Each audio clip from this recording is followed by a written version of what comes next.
বর্তমানে চারিদিকে ছোট ছোট বিষয়কে কেন্দ্র করে জাতপাতের দ্বন্দ্ব মাথাচাড়া দিয়ে উঠেছে। এইসব ঘটনার প্রতিবাদে সাম্প্রদায়িক সম্প্রীতি রক্ষার উদ্দেশ্যে আমার লেখা এই কবিতা। কবিতার শিরোনাম জাতপাত। লোকে জাতপাত নিয়ে নিজেদের মধ্যে করে ঝগড়া। কেউ সূর্য দেখে করে তার পূজা, কেউ বা পালন করে বিভিন্ন ধর্মীয় আচার অনুষ্ঠান, কেউ বা সূর্যের অবস্থান দেখে নির্ণয় করে দিন, বছর, ঋতু। সূর্যের আলো না আসলে পৃথিবী হয়ে যাবে অন্ধকার। সমুদ্রে পড়বে না সূর্যের আলোকরশ্মি, শোষণ করবে না জল, সৃষ্টি হবে না মেঘ, আকাশ থেকে ঝরে পড়বে না বৃষ্টি, নদীতে থাকবে না জল, জমিতে ফলবে না ফসল। ধীরে ধীরে জীবজগৎ হয়ে যাবে ধ্বংস।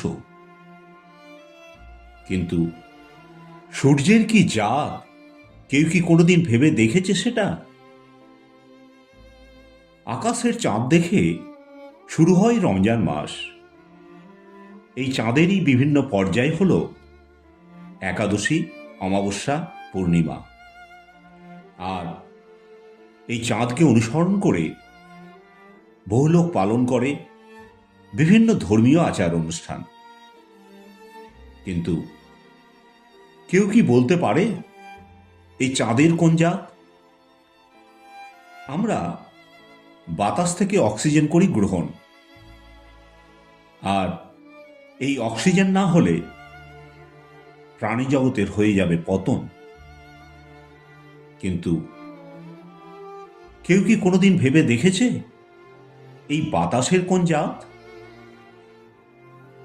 যে জল খেয়ে আমরা থাকি বেঁচে, যাকে ছাড়া আমরা কোনোদিন পারবো না বাঁচতে, তখন আমরা ভেবে দেখি না এই জল কোন জাতের।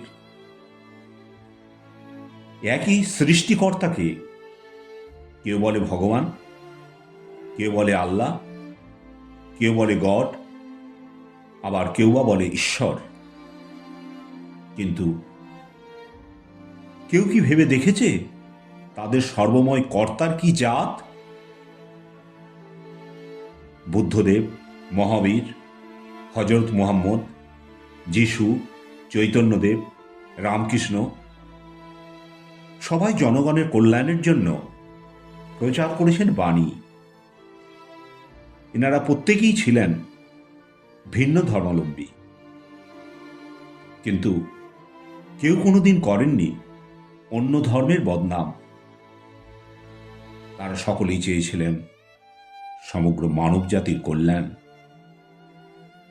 কোনো ধর্মের লোককে কোনোদিন করেননি হিংসা, সকলকে করেছেন সাদরে আহ্বান, জড়িয়ে ধরেছেন বুকে।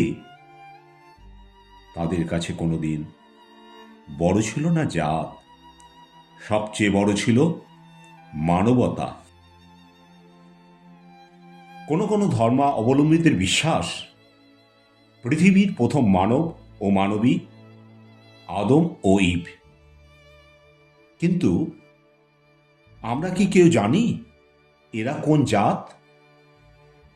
নিজেদের কাজের সুবিধার্থে জাত সৃষ্টি করেছেন মানুষ, আর যখন যেভাবে পারেন ব্যবহার করেছেন তার।